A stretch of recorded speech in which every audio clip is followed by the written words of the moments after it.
मूसलाधार बारिश के बाद पानी में गोते लगाता दिखता ये महाराष्ट्र का नासिक शहर है।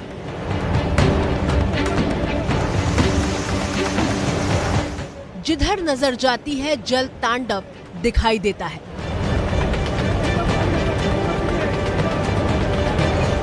नाक तक पानी में डूबे ये उस नासिक की तस्वीर है जिसकी गिनती सिर्फ महाराष्ट्र के बड़े धार्मिक शहर के तौर पर नहीं होती।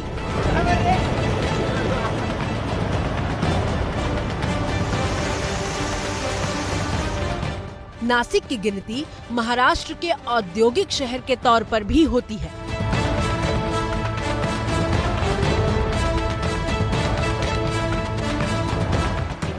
बावजूद इसके हर साल मॉनसून के महीने में नासिक की ये तस्वीर मानो किसी परंपरा का हिस्सा बन गई है।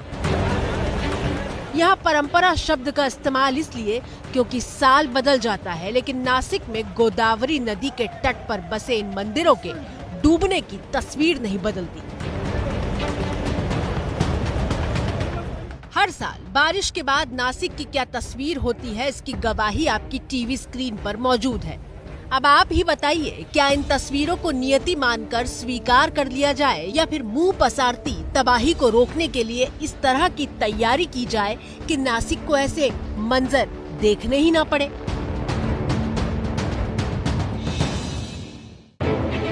अब इन दो तस्वीरों को देखिए।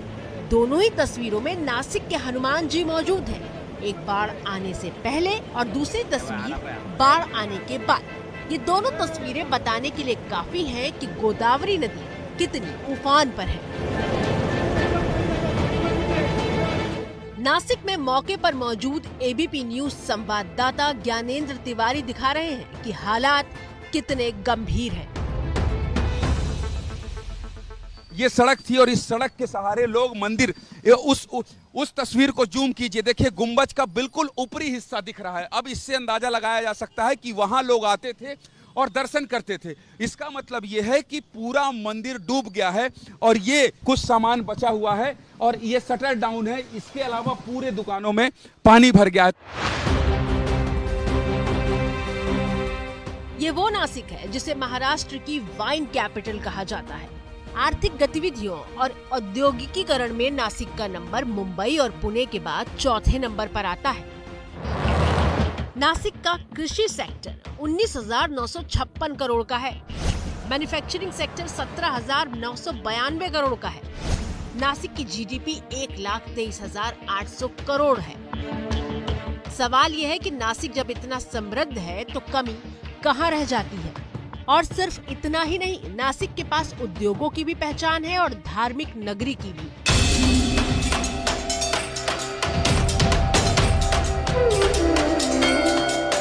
नासिक का धार्मिक महत्व इसलिए है क्योंकि माना जाता है कि देवता जब अमृत लेकर जा रहे थे तो उसकी बूंदें नासिक में गोदावरी नदी में गिर गई थी। इसी विश्वास के चलते हर 12 साल में नासिक में कुंभ मेले का आयोजन किया जाता है।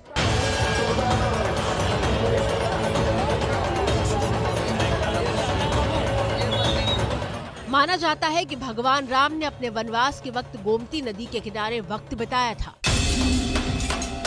त्र्यंबकेश्वर का बेहद प्राचीन मंदिर भी नासिक में है, जो 12 ज्योतिर्लिंगों में से एक है।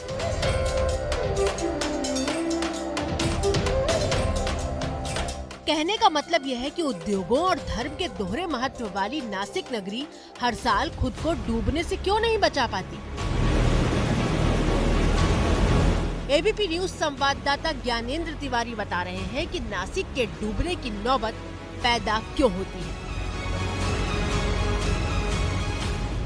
बारिश का पानी गंगापुर डैम में इतना भर गया है कि वहां जो 7 गेट हैं उन तमाम सभी 7 गेटों को खोल दिया गया है, क्योंकि अगर बारिश का पानी भरने से ओवरफ्लो होता है तो इसके बाद और परेशानी आ सकती है। क्योंकि जैसा यहाँ के स्थानीय लोग बता रहे हैं कि 22 से 25 गांव हैं जो इससे इसकी जद में आ सकते हैं। इसलिए इसका पानी कम हो और इसका फ्लो कम हो, इसलिए इस गंगापुर डैम को के सभी गेट को खोल दिया गया।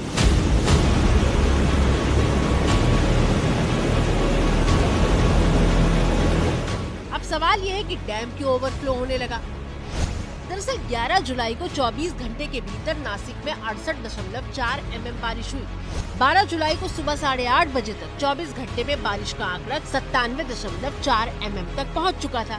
लगातार बारिश के बाद पहले डैम ओवरफ्लो हुआ और फिर गोदावरी उफान पर आई।